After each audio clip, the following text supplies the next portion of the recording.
One way to change your life is to identify your weaknesses and fix them.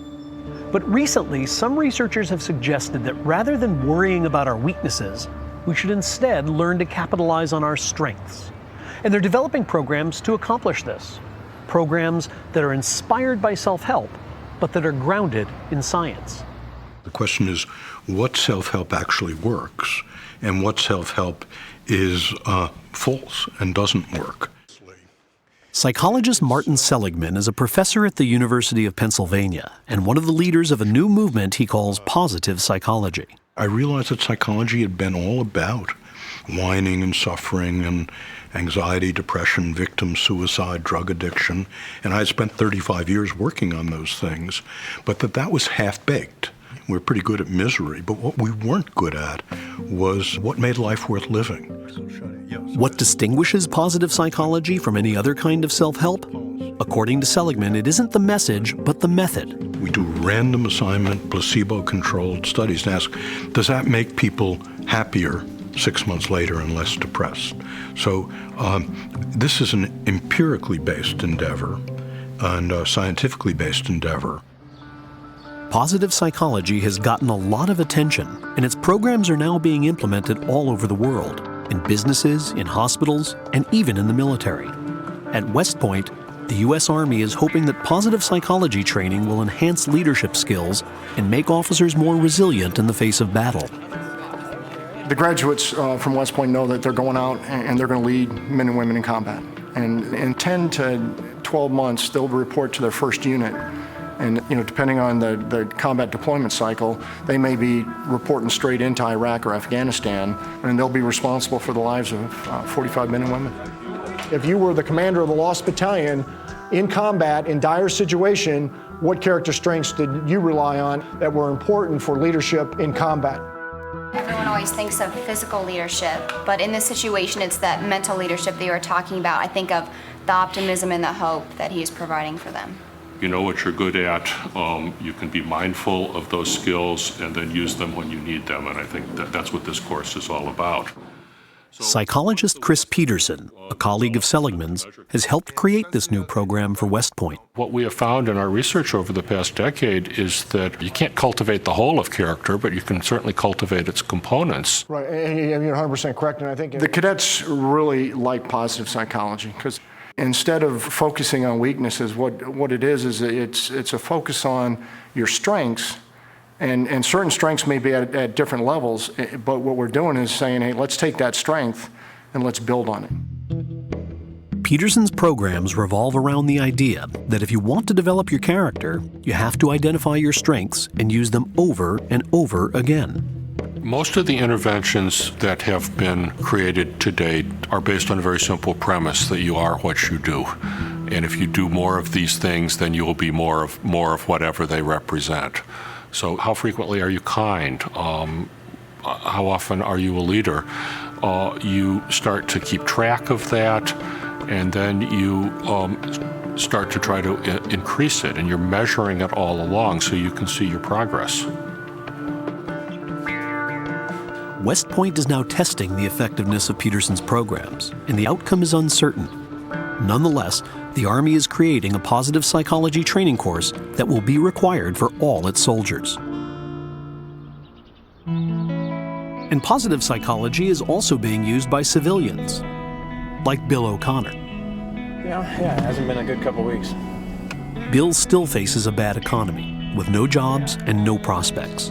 How do you focus on doing a financial job search when you can see the whole system is just crashing? How do you call up a guy and say, hey, do you have any idea who's hiring today? You sound like an idiot. So it's, that's going nowhere. I mean, it's... With his situation growing worse, Bill's sister-in-law suggested that he get help from positive psychology coach Senya Maiman. So what I'll give you over the course of our coaching are tools. Mm-hmm. So literally hammer, screwdriver, I will give you tools to start some goals. Senya received a master's degree from Martin Seligman's program at the University of Pennsylvania. She's trying to help Bill put his unemployment in perspective. Because the problem's obvious. The guy doesn't have a job and he wants to figure out what he's doing. But that, okay, he knows that. He's known that for a couple of months. How can we, rather than say, that's the problem, how can we move around it in a way that actually feels fulfilling at each step of the way? And one of the mind exercises between this week and next is what's called the 3 good things exercise. So what it is every evening you write down, today this happened. So for example, Maddie was in a great mood the whole time we were at the park. And then below it, you write the 3 reasons why they happened. So why was Maddie in a good mood at the park? I played with him or I engaged him. The reason the why is important is when we look at your whole week of whys, we're going to start to see patterns. I feel like we're making baby steps right now, which is probably the right thing to do. Come up with 3 good things that happened today, or identifying strengths. It's your mommy. Hey, Maddie, how are you? She's on her way to the airport. At first, it seemed like it moved him in the right direction, and I was happy about that. And he got more gratification out of the things he did do right, which is things like, well, I got Maddie on the subway today, or, oh, today when Maddie took a nap, I had time to work on my resume. I did this or I did that, or I made a bunch of phone calls to people. I think that's the best way for him to think about things, because if he dwelled on the negative, I think it would just be a downward spiral. At Senya's suggestion, Bill takes an online survey to help him identify his strengths. Please be honest and accurate. We cannot rank your strengths until you answer all 240 questions. Wow, all right. I find the world a very interesting place. Sure. Every day I look forward to the opportunity to learn and grow. I have never steered a friend wrong by giving bad advice. There's a lot of negatives in that. I must stand up for what I believe, even if there are negative results. I work at my very best when I am a group member. Everyone's rights are equally important to me. I am the most important person in someone else's life. Hope so. What's up, buddy? This survey has been taken by hundreds of thousands of people online, and it's a cornerstone of many positive psychology programs. But it doesn't seem to be helping Bill.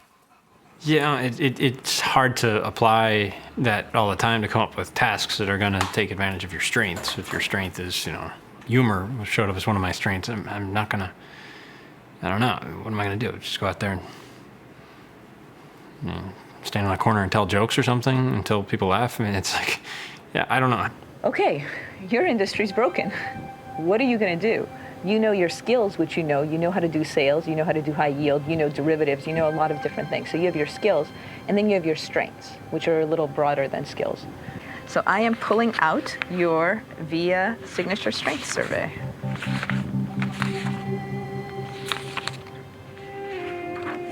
So if we look at this, and you're looking at these cards spread in front of you, which one really jumps out at you as, yes, this is definitely me?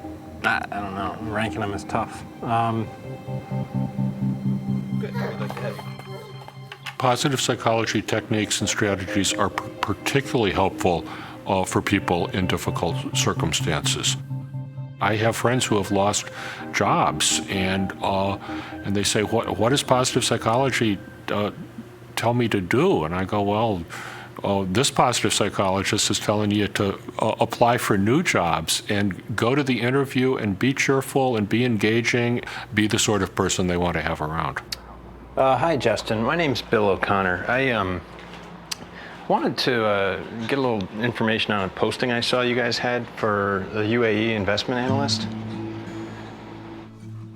Bill may not be sure about the value of positive psychology, but he never stopped looking for work. Position of investment analyst. After months of searching, he finally found another job in finance. But his success didn't change his views about positive psychology. The positive psychology doesn't answer the hard questions. When we look at where we're going to live, that's not an emotional decision. That's a rational decision based on a number of variables. I mean, I guess it felt like I was fishing a lot of times.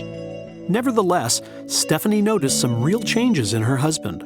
He does have a tendency to be skeptical about things that don't feel as hard or quantitative or proven. I mean, I think it's really easy to say, oh, it's jotting down 3 things that you did well today or 3 things that were good about today is minor. But I think it had a really big impact. Giggle. I just don't want to teach you. My wife and my son are everything to me, right? My family is the most important thing in my life. It was in the beginning, it was through this process, it is going forward. So if anything through the process, that's my real strength, and that's what I've drawn upon. So do you mind if I use my napkin while you play with him? No, no problem. No. Hi, buddy. What's up? The idea of focusing on strengths instead of weaknesses is interesting, but does it work? The jury is still out. Even the founder of positive psychology worries that the enthusiasm has gotten ahead of the evidence.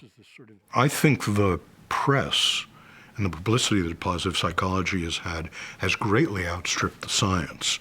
And I think when I think about clinical psychology 50 years ago, I think it was overpromised both by its practitioners and by the press. So for me, if I had my druthers, it would be to build the science, and then kind of leak out the findings. Positive psychology has some very promising new ideas, but for now it's probably fair to say that they need more testing.